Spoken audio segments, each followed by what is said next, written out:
ગુજરાતનો આવાજ।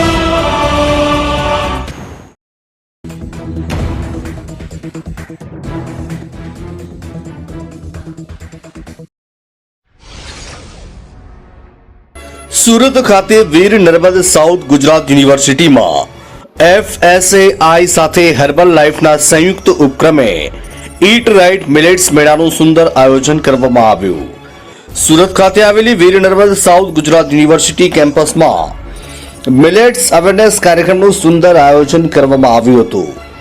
ડાંગ, આહવા, વલસાડ, સુરત જિલ્લામાંથી 100% ઓર્ગેનિક પ્રાકૃતિક ખેતીથી ઉત્પાદિત ધાન્ય જેવા કે નાગલી, દરઈ, કોદરી, બંટી, સામો, રા, અડદ, મગ, તુવેર, રાણા, વટાણા અને દેશી કળથી ચોખા તેમજ તેલીબિયા, મગફળી, તલ, ખરસાણી જેવા ખેતી કરી ઉત્પાદન કરી શકાય। નમસ્તે, મારું નામ જલ્પા શાહ છે। હું બેઝિકલી સુરતથી છું।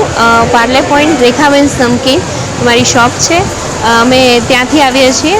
મિલેટ્સ મેળામાં અમને જાણવા મળ્યું અને અમે લોકો અહીંયા એક સ્ટોલ નાખ્યો છે, જેમાં અમે લોકો બધી જ વસ્તુઓ કાચી મતલબ રો મટીરિયલમાં હોય છે, જેમ કે જુવાર, બાજરી, રાગી, જે હેલ્ધી વસ્તુ છે અને જે ડૉક્ટર સજેસ્ટ કરતા હોય છે, ડાયટિશિયન સજેસ્ટ કરતા હોય છે, તો એ અમે રાખતા હોઈએ છીએ। જનરલી બેગ્ડ વસ્તુઓ હોય છે, બધે તમે જ્યાં જાઓ ત્યાં તળેલું ને બધું હોય છે, જે ના પાડતા હોય છે બધા અલાવ કરવા માટે। તો અમે લોકો એવું રાખીએ છીએ કે જે ડાયટિશિયન પણ સજેસ્ટ કરી શકે, જે હેલ્ધી પણ હોય અને મિલેટ્સ છે જે તમને અહીંયા અમારે ત્યાં શોપ પર જોવા મળશે।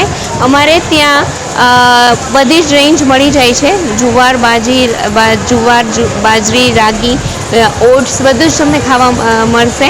અને અમે અહીંયા જે સ્ટોલ રાખ્યો છે એના માટે તમે અમારે ત્યાં વિઝિટ કરી શકો છો અને FSSAI આ બધું જ અપ્રૂવ્ડ હોય છે, જે તમને મળી શકશે। મિલેટ્સ અવેરનેસના શું ફાયદાઓ છે? મિલેટ્સ પ્રત્યે જાગૃતિ આવે તે માટે વિવિધ સ્ટોલોમાં પરંપરાગત રાજગરો, કાંગ, સાવા જેવા જાડા ધાન્ય અનાજની પણ શહેરીજનોએ ખરીદી કરી હતી। મિલેટ્સમાંથી બનતી વિવિધ વાનગીઓનો સ્વાદ પણ સુરતીઓએ માણ્યો હતો। સ્વસ્થ સમાજના નિર્માણ માટે ખાસ કરીને બાળકોને કુપોષણથી ઉગારી એનિમિયાની સમસ્યાનું સમાધાન મેળવવા તેમજ યુવાનોને જંક ફૂડ છોડી પોષણયુક્ત આહાર તરફ વળવા દેશભરમાં મિલેટ્સની જાગૃતિ માટે વિદ્યાર્થીઓએ મિલેટ્સમાંથી રંગોળી બનાવી। મિલેટ્સમાં ન્યુટ્રિશન, ફાઇબર, માઇક્રો ન્યુટ્રિશન જેવા અનેક પ્રકારના પોષણ તત્વો સાથે આપણા શરીરમાં હેલ્થી પણ છે। 5000 વર્ષની પ્રાચીન પરંપરાથી મિલેટ્સનો ઉપયોગ થઈ રહ્યો છે। ભારત આજે કૃષિ પ્રધાન દેશ છે। કિસાન ભાઈઓ આ ઉત્પાદન છે ઓછામાં ઓછા પાણી ખેતી કરી ફસલ ઉપજાવી શકે છે। ઓછા પાણીમાં ઉપજાવેલી ફસલ ગુણવત્તાથી ભરपूर છે, જેને કોઈ પણ જગ્યાએ ઉગાવી શકાય છે। नमस्कार साथियों, मेरा नाम है Preeti Chaudhary. Food safety and standards authority of India की मैं क्षेत्रीय निर्देशक हूँ।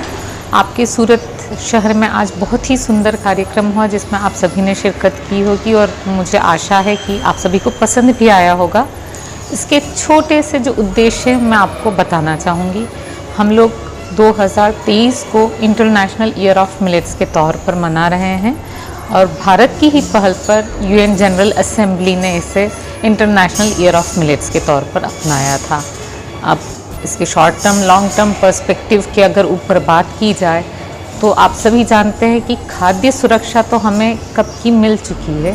हम खाद्य सुरक्षा की दृष्टि से एक सुरक्षित देश हैं, लेकिन एक और चीज़ होती है, वो है पोषण सुरक्षा।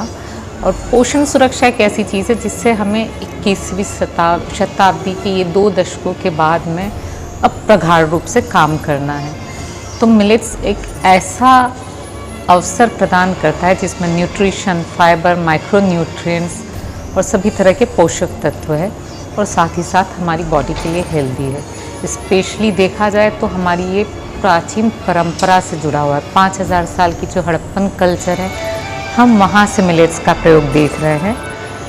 तो अगर हमारी न्यूट्रिशन सिक्योरिटी आज इंश्योर करनी है तो मिलेट्स उसका सही उपाय है।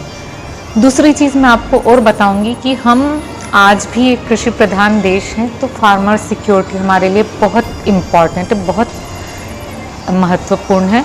और किसान भाई जो हैं उनको किस तरह से कम रिसोर्सेज लगाकर बेहतर खाद्य उत्पादन उत्पादन की तरफ अग्रसर किया जा सकता है, तो मिलेट उसका एक सही उपाय है।